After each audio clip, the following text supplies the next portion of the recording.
nắp pin bật.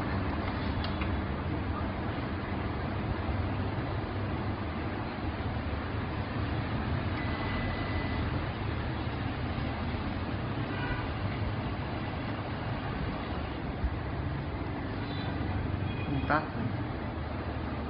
chạm được.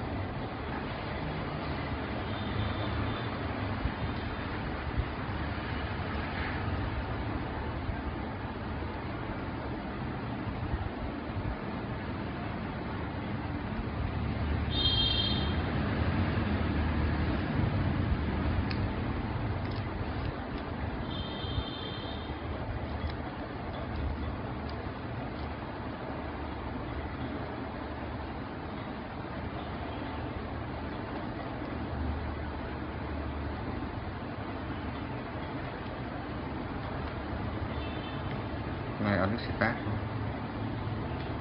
Cái nào được, anh cứ ấn vào cái nào được. Rồi cái